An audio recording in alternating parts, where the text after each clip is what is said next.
माँ का प्यार ही कुछ ऐसा है। दिल छू लेने वाली कहानी। मैंने बैग से शॉल निकाला और कुछ सोचने लगा। मैं सोच रहा था कि पिछली रात जब मैं बिस्तर पर जाने से पहले अपना बैग पैक कर रहा था, तो मेरी माँ कैसे अपना शॉल लाई थी और उससे बैग में रखने के लिए कह रही थी। कैसे उसने कहा था, अगर बारिश हुई तो बहुत ठंड लगेगी। करीब 1 घंटे से अधिक समय से ट्रेन एक छोटे स्टेशन पर खड़ी थी।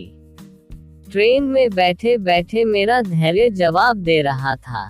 आजिज होकर मैं अपनी सीट से उठ खड़ा हो गया। मैं पता लगाना चाहता था कि आखिरकार ट्रेन इतनी देर से एक ही जगह पर क्यों खड़ी है। अपनी सीट से उठकर गेट के पास गया। बाहर देखा कि यहाँ तो बारिश हो रही है।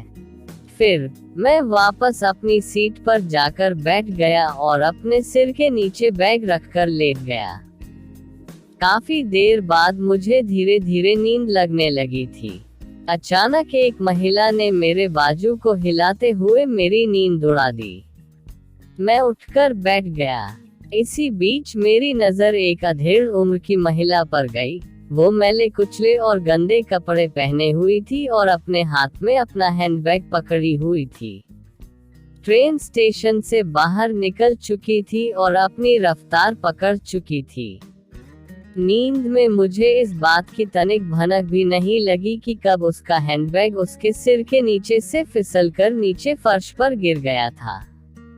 मैंने फटाक से अपना बैग उस महिला के हाथ से ले लिया और चेक करने लगा कि कहीं पर्स और अन्य सामान गायब तो नहीं है।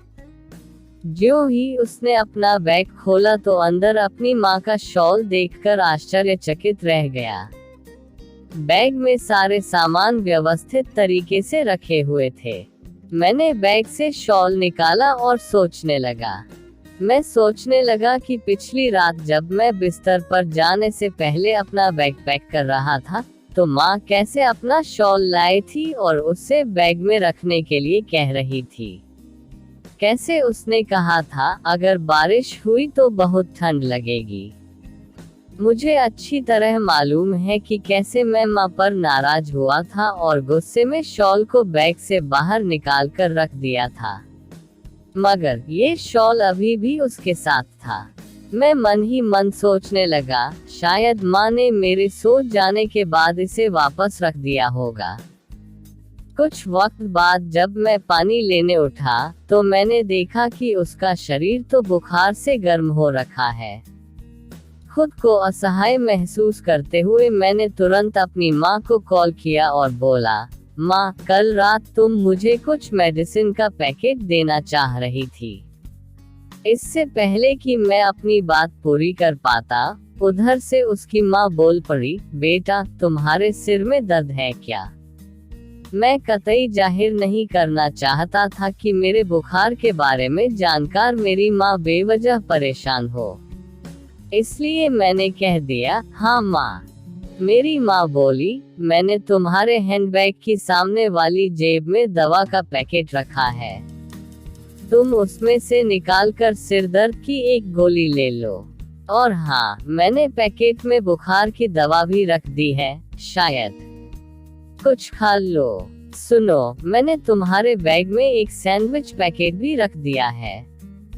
मैं कुछ घंटे बाद सोकर उठा तो पहले से काफी बेहतर महसूस कर रहा था।